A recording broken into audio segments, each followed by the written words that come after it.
नमस्कार मित्रों, जय श्री राम। आज मैं आप सभी को एक कहानी सुनाने आया हूँ, मगर आप सिर्फ इसे एक कहानी सुनकर भूल ना जाएं। आप इसे ज़रूर समझें और इसको अमल करें, क्योंकि ये एक सच्ची घटना पर आधारित है। यह कहानी है दिल्ली की एक लड़की जिसका नाम सोनी है। आप सभी ने अखबारों के माध्यम से, न्यूज़ चैनल्स के माध्यम से ये घटना का वर्णन सुना होगा। उस लड़की ने एक लड़के से प्रेम किया, बिना जान-पहचान के, सोशल मीडिया के माध्यम से, जिसने उसे अपना नाम संजू बताया। लगभग बहुत 1-2 सालों से ये प्रेम चल रहा था और उसने उसका नाम अपने फ़ोन में भूत नाम से सेव कर रखा था। जब भी उसके घरवाले उससे पूछते थे कि तुम किससे बात कर रही हो? वो प्यार से कहती कि मैं भूत से बात कर रही हूँ। वो बहुत अच्छा लड़का है और मुझसे शादी भी करेगा। इस घटना में सबसे दर्दनाक मोड़ तब आया जब उस लड़की ने उस लड़के के साथ भागने का प्लान बनाया कि हम लोग घर छोड़कर भाग जाएँगे। करवा चौथ का दिन था, वो लड़की तैयार होकर सड़क किनारे आई, रोड पर आई, लेकिन ये खुशी शायद उसे मिलने वाली नहीं थी। उसका जो बॉयफ्रेंड जो लड़का था संजू नाम का, वो अपने कुछ दोस्तों के साथ आया और उसने पहले से प्लानिंग कर रखी थी कि इसकी हत्या करनी है, इसे मौत के घाट उतार देना है। और उन लोगों ने बेहद ही बेरहमी से, बर्बरतापूर्वक ढंग से उस लड़की सोनी की हत्या कर दी और उसे कहीं रोहतक मदीने में दफना दिया। जब इस घटना को कुछ समय बीते तो उसके परिवार वालों ने उसे ढूँढने की कोशिश की, अपने बेटी को। उसने पुलिस में रिपोर्ट लिखवाई। तब तक पुलिस को वो लड़का मिल चुका था, क्योंकि वो बिना नंबर प्लेट के बाइक से घूम रहा था, तो पुलिस ने उसे पकड़ लिया और उस लड़के के पर्स में उस जिस लड़की की इसने हत्या की थी, उसका आईडी कार्ड मिला था। तो उसके दौरान से उसने पता करने का कोशिश किया, पुलिस वालों ने उसको कड़ी भिड़ाने का प्रयास किया। तब पता चला कि ये जो लड़का था, वो कोई संजू नहीं, वो सलीम था और ये पूरी तरह से लव जिहाद का मामला था। मेरा सवाल यहाँ पर ये है और ये आप सभी को बताना होगा कि इसमें गलती किसकी है? ये गलती उस लड़की की है, जिसने उस अनजाने लड़के से बिना नाम जाने पहचान के उससे प्रेम किया।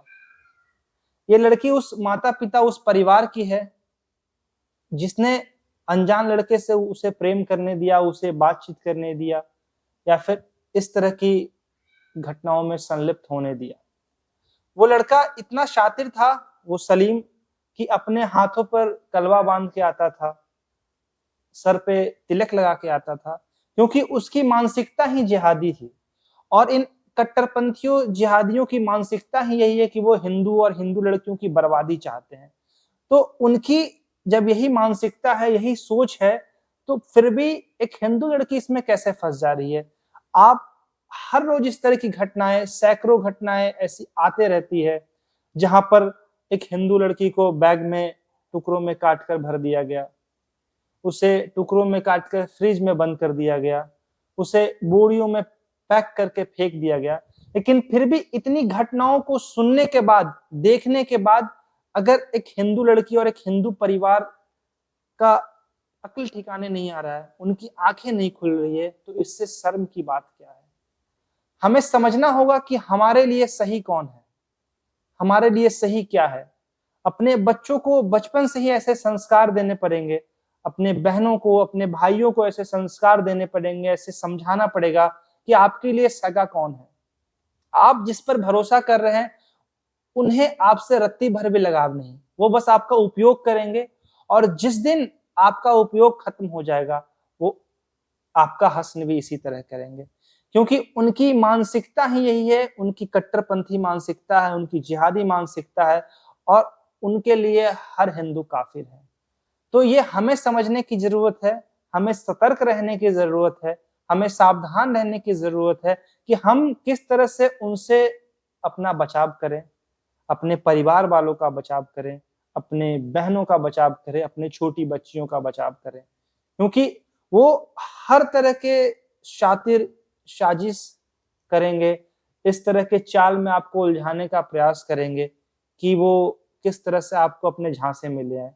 वो और ये भी खुलासा हुआ कि वो जो सोनी नाम की लड़की थी, वो पिछले 7 महीने से प्रेग्नेंट थी। तो ये भी एक मुख्य कारण हो सकता है कि वो शायद उसे वो सच्चाई पता चल गई होगी कि ये सलीम है, संजू नहीं, या फिर वो अपनाने को तैयार नहीं कि अब तो प्रेग्नेंट हो चुकी हुई तो मैं इसे कैसे रखूँगा। तो कहीं न कहीं हमारे समाज की भी गलती है कि हम अपने परिवार वालों को, अपने बच्चों को जागरूक नहीं करते हैं। इस तरह की घटनाओं को और दिखाना चाहिए कि देखो किस तरह के लोग इस समाज में हैं और कैसे हमें सतर्क रहने की ज़रूरत है।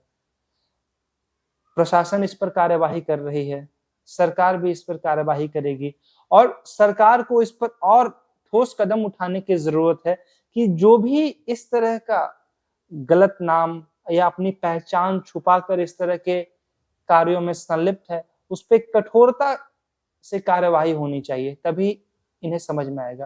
क्योंकि एक हिंदू व्यक्ति की कभी ऐसी मानसिकता नहीं होती है कि वो दूसरे धर्म के लड़कियों के साथ गलत करने का सोचे। वो सबका सम्मान करता है, लेकिन अगर इसके विपरीत आप उस समुदाय में देखेंगे, तो ऐसे आपको हज़ारों घटनाएँ मिल जाएँगी, जिसमें उन लोगों ने ऐसा कार्य हमारे साथ किया है। इसीलिए माननीय मुख्यमंत्री योगी जी, माननीय प्रधानमंत्री नरेंद्र मोदी जी कहते हैं कि हम बटेंगे तो कटेंगे। हम एक रहेंगे तभी सुरक्षित रहेंगे। अगर हम आज सोचेंगे कि अरे इन कट्टरपंथियों ने तो उस जात की लड़की को इस तरह के मौत के घाट पहुँचाया है, दूसरे जात के लड़की को ऐसा किया है, वो मेरे जात से नहीं है। क्योंकि इसके लिए कोई जात वो नहीं देखते हैं। उनके लिए एक हिंदू काफ़ी होता है, भले ही वो किसी भी जात का हो। उसके लिए वो सब बराबर ही, वो आपका बस इस्तेमाल करेंगे। हमें एकजुट रहना पड़ेगा और जब तक हम एकजुट नहीं होंगे, जब तक हम एक नहीं होंगे, तब तक हमारे साथ इस तरह की घटनाएँ होती रहेंगी।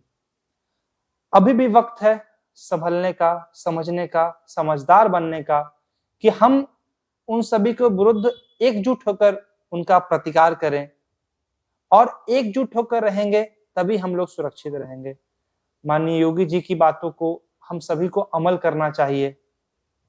बटेंगे तो कटेंगे, एक रहेंगे तो सुरक्षित रहेंगे। जय हिंद, जय भारत।